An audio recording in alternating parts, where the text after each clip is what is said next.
Assalamualaikum students, welcome to the lecture number 11 of Computer Science class 10। आज हमारा first topic है operator precedence के बारे में। तो ऑपरेटर प्रेसिडेंस क्या होता है? ऑपरेटर प्रेसिडेंस का मतलब ये है कि ऑपरेटर को हमने किस तरतीब से, यानी पहले किस ऑपरेटर को हमने सॉल्व करना है, देन फिर हम लोग किस ऑपरेटर को सॉल्व करेंगे एंड सो ऑन। जिस तरीके से आप लोगों ने डी मैथ्स का रूल जो है वो पढ़ा है, तो डी मैथ्स के रूल में आप लोगों ने ये पढ़ा था कि पहले डिवाइड करते हैं, फिर मल्टीप्लाई, फिर एडिशन और फिर सब्ट्रैक्शन।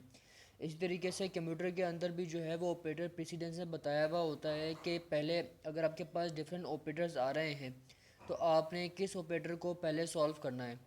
तो अगर इस टेबल के अंदर हम लोग देखें तो सबसे ज़्यादा जो प्रेसिडेंस है वो किसकी है? ये ब्रैकेट्स की। इसका मतलब ये है कि जो सबसे पहले ऑपरेटर सॉल्व होंगे ये ब्रैकेट्स होंगी, ठीक है। उसके बाद ये एक्सपोनेंट, फिर निगेशन, मल्टीप्लाई, डिवाइड की प्रेसिडेंस सेम है।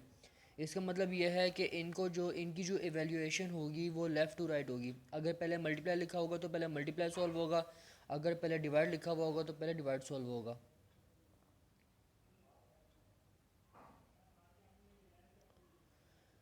इसके बाद नेक्स्ट टॉपिक हमारा असाइनमेंट स्टेटमेंट। असाइनमेंट स्टेटमेंट का काम बिल्कुल असाइनमेंट ऑपरेटर की तरीके का ही है। तो इसमें फ़र्क क्या है? सिंपल हम लोग जो है वो इसे वेरिएबल को वैल्यू असाइन करने के लिए इस्तेमाल करते हैं। तरीका वही है हमारा कि लेट लिखा और x इक्वल्स टू 5, और यहाँ पर ज़रूरी नहीं कि x आए, आप यहाँ पे कोई भी वेरिएबल जो है वो असाइन, किसी भी वेरिएबल को कोई कंप्यूटेशनल डेटा या सिंपल वैल्यू जो है वो असाइन कर सकते हैं।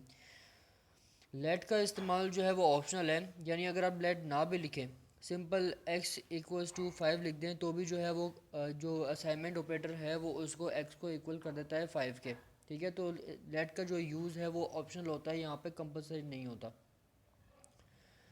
इसके बाद रीड एंड डेटा स्टेटमेंट, ये एक काफ़ी इंपॉर्टेंट स्टेटमेंट है बोर्ड के पॉइंट ऑफ व्यू से। तो रीड स्टेटमेंट क्या करती है? रीड नाम से ही क्लियर हो रहा है कि रीड जो है वो वैल्यूज़ को रीड करेगा, लेकिन किससे? डेटा स्टेटमेंट से। इनपुट की तरह ये जो है वो आम किसी भी वेरिएबल को रीड नहीं करता।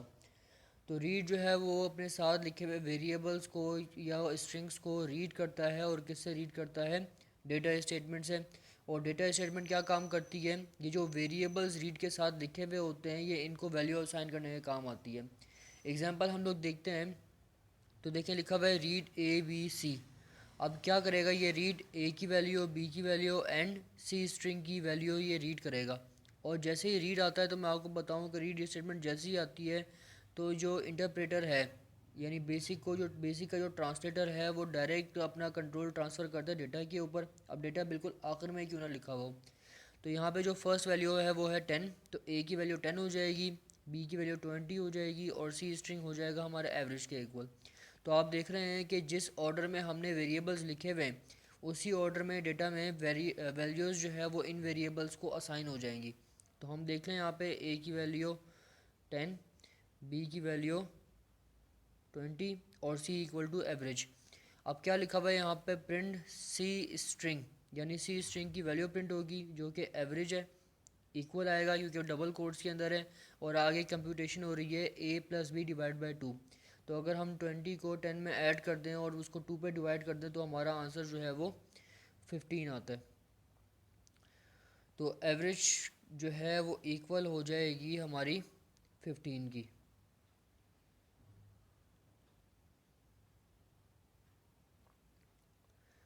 इसके बाद रीस्टोर स्टेटमेंट। रीस्टोर स्टेटमेंट का काम क्या है? रीस्टोर स्टेटमेंट जो है वो डेटा स्टेटमेंट को दोबारा रीड करने के लिए काम आती है। इसके अलावा कि अगर रीड जो है, और डेटा स्टेटमेंट ऑलरेडी एक बार रीड हो चुकी है, ठीक है, लेकिन फिर भी जो है वो डेटा स्टेटमेंट दोबारा दूसरी डेटा स्टेटमेंट जो है वो रीड हो जाती है। एग्जांपल आपको देखें तो यहाँ पे लिखा हुआ है रीड ए बी सी। तो जैसा मैंने आपको बताया था कि जैसे ही रीड का जिक्र आता है तो जो कंट्रोल ट्रांसफ़र है वो चला जाता है डेटा के ऊपर। अब ये पहले वाले डेटा के ऊपर जाएगा। तो यहाँ से अगर आप देखें तो ए की वैल्यू 10, बी की वैल्यू 20 और सी की वैल्यू 30। आगे लिखा हुआ है 20 पे रीस्टोर। अब मैंने आपको बताया था कि रीस्टोर अगर आता है तो रीड स्टेटमेंट जो है वो दोबारा रीड होती है। ठीक है। तो हम देखते हैं कि डेटा, अब डेटा जो है वो एक्स वाई ज़ी लिखा हुआ है। अब एक्स वाई ज़ी की जब आप वैल्यू पढ़ेंगे ना, तो यहाँ पे सेकंड वाला डेटा नहीं पढ़ेंगे। क्यों? क्योंकि मैंने आपसे कह दिया था कि डेटा स्टेटमेंट जो है, पहली वाली डेटा स्टेटमेंट ही दोबारा रीयूज़ हो जाती है, सेकंड वाले का फिर चक्कर ही कोई नहीं होता। तो रीड एक्स वाई जी, तो हम लोग पहले वाले डेटा को यहाँ पे कंसिडर कर लेंगे। तो एक्स की वैल्यू 10, वाई की वैल्यू 20 और सी जेड की वैल्यू जो है वो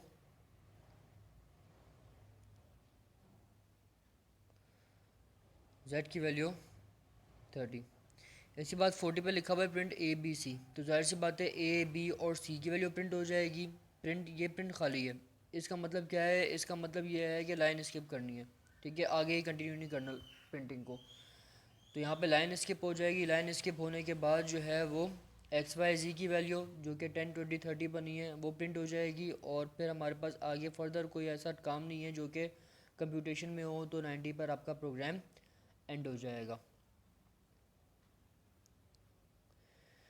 ये डेफिनेशन है हमारे पास। लास्ट टॉपिक है हमारे चैप्टर का, इनपुट स्टेटमेंट। तो इनपुट स्टेटमेंट जो है वो यूज़र से इनपुट लेने के काम आती है ड्यूरिंग प्रोग्राम एग्जीक्यूशन, यानी जिस वक्त प्रोग्राम चल रहा होता है उस वक्त यहाँ इनपुट जो है वैल्यूज़ लेती है। अब इसकी एग्जांपल मैं आपको दूंगा कि जब आप कोई गेम ओपन करते हैं तो गेम में अक्सर लिखा हुआ आता है कि प्रेस स्टार्ट बटन या चूज़ योर करेक्टर, इसी तरीके से डिफरेंट चीज़ें।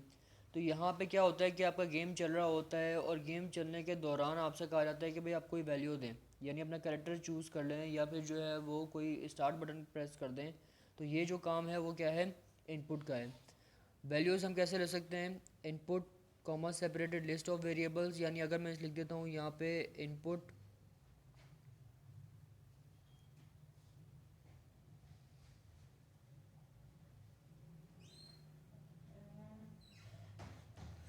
अगर यहाँ पे लिख दिया जाता है